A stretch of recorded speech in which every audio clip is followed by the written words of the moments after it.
하나님의 평화가 여러분과 함께하기를 주의 이름으로 축복합니다. 오늘 우리에게 주시는 하나님의 말씀은 마태복음 23장 25절 26절 말씀입니다. 새번역 성경으로 본문을 요약하겠습니다. 위선자들아, 너희에게 화가 있다. 너희는 잔과 접시의 겉은 깨끗이 하지만 그 안은 탐욕과 방종으로 가득 채우기 때문이다. 먼저 잔 안을 깨끗이 하여라. 그리하면 그 겉도 깨끗하게 될 것이다. 예수님이 화 있을진저 외식하는 자들아, 이렇게 신랄하고 매섭게 질타한 대상은 종교적으로 성공한 사람들입니다. 랍비라 존경받고 공동체와 지역사회에서 영향력과 유명세를 가진 사람들입니다. 아주 종교적 성취가 뛰어난 사람들입니다. 그러나 주님은 그들의 종교적 성공, 영적 영향력, 그들의 메시지에는 관심이 없습니다. 그들은 안과 밖이 분열된 상태에 있기 때문입니다. 예수님은 겉으로 보이는 모습, 겉껍데기만 그럴싸하게 꾸미고 포장하지 말고 내면을 깨끗하게 하라. 속 사람의 가치와 질서를 새롭게 하라고 말씀하셨습니다. 부분적으로 선할 수 있습니다. 부분적으로 옳게 행동할 수도 있습니다. 그러나 이해관계에 따른 취사 선택식 신앙의 태도는 시간이 갈수록 그리스도에게 순종과 헌신의 산분하는 자기 중심적이면서도 이기적 가치가 신앙의 동기, 선택의 원리로 작동하게 합니다. 예수님은 우리가 믿고 말하고 따르는 신앙의 가치와 외적 삶의 행위가 하나로 이어지게 하라는 것입니다.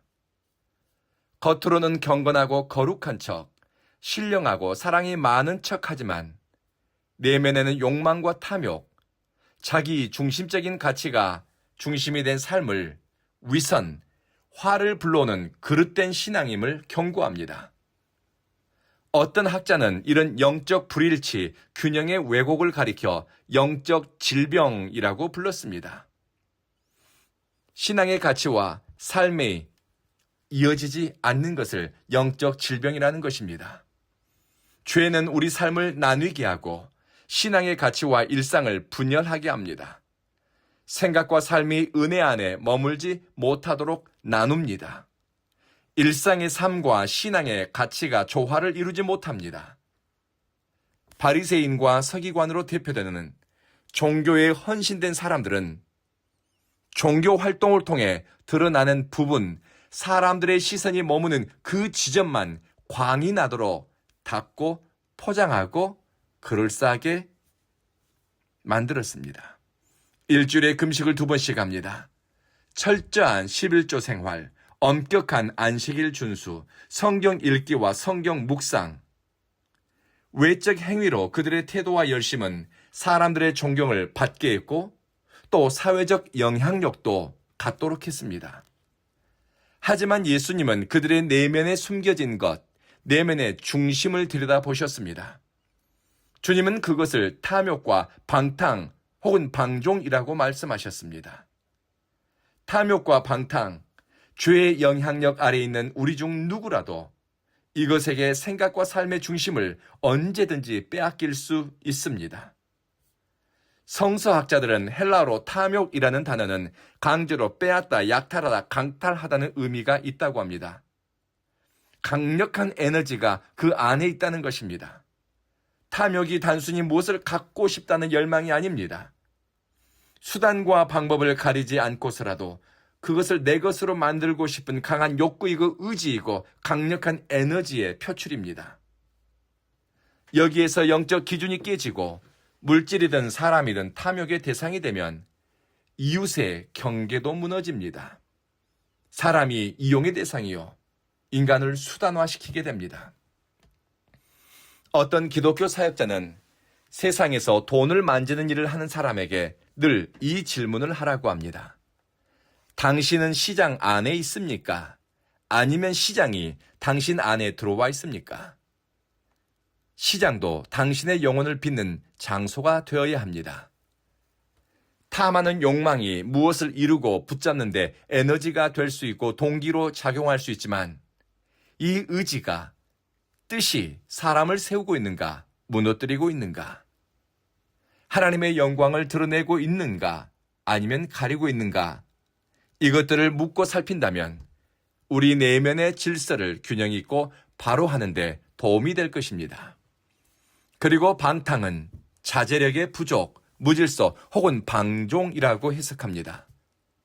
거룩한 척, 경건하고 말씀을 따라 살고 있는 것처럼 보이지만 사람들의 시선이 머물지 않는 자리, 은밀한 곳에서는 영적으로, 윤리적으로, 도덕적으로 그들은 절제 없는 삶을 살아갑니다. 통제되지 않는 삶을 살아가니 드러나지 않는 자리에서 말하고 사람을 대하고 생각하고 사랑하고 행동하는 것에 품위가 없고 무질서합니다. 오늘 말씀을 듣고 있는 사람들이 대중의 눈은 속였고 겉껍데기 경건으로 대중의 인기는 얻었지만 바리새인과 서기관들은 예수님의 시선은 피하지 못했습니다. 주님은 외모로 사람을 판단하지 않고 그 내면 깊숙한 곳, 중심을 들여다보시는 분이라고 말씀하셨습니다. 우리의 성공, 직분, 종교적 영향력, 세상적인 유명세, 주님은 그것 너머에 있는 우리 내면의 가치가 무엇인가, 무엇이 우리를 움직이고 있는가, 내적 질서와 상태에 시선을 두십니다. 내 삶과 내 내면을 향한 주님의 시선, 내가 어떤 열매를 맺으며 살고 있는가, 나를 살피는 주님의 시선을 느끼며 사는 것은 복이 있는 사람입니다. 예수님의 말씀의 핵심은 단순히 바른 양심을 가지고 살아라, 착한 마음을 가져야 한다, 이런 의미가 아닙니다. 먼저 안을 깨끗하게 하세요. 내면을 정결하게 하세요. 내면의 질서를 회복시키세요. 이 선포는 우리의 존재의 변화, 내적 질서의 근본적 변화를 위해서 선택하라는 것입니다. 신앙생활은 데코레이션, 인생을 멋지게 장식하는 활동이 아닙니다. 무엇을 꾸밀까, 무엇을 더할까, 무엇으로 빛나게 할까를 생각하는 것이 아니라 내 중심을 그리스도에게 내어드리고 그리스도가 내 삶의 중심이 되기를 원하고 바라고 열망하며 선택하고 따라가는 것이 신앙생활입니다. 그리스도에게 우리 삶의 중심을 내어드리기 위해 뜻을 세우고 그리스도에게 복종하는 것이 제자의 삶입니다.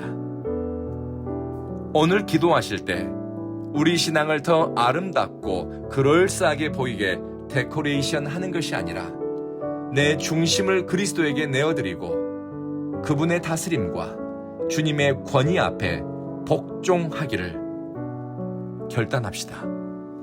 주님의 영광을 위해 선택하고 주님의 임재를 수시로 구할 때 우리는 모든 일을 품위 있게 할 수 있으며 질서 있게 이루는 삶을 살아가게 될 것입니다. 기도하겠습니다.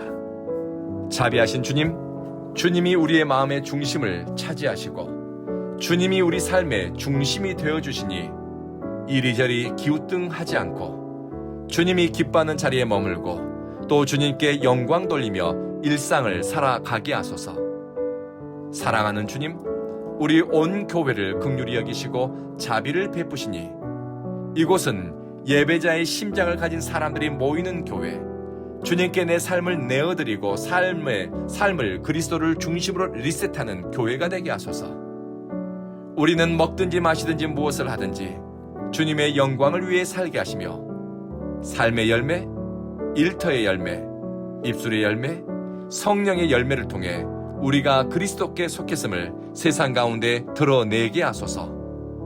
오는 주일에도 우리 예배 가운데 성령님 임재하시고 은혜에 줄이고 목마른 사람들이 이곳을 찾아 나오게 하소서. 예수님 이름으로 기도합니다. 아멘.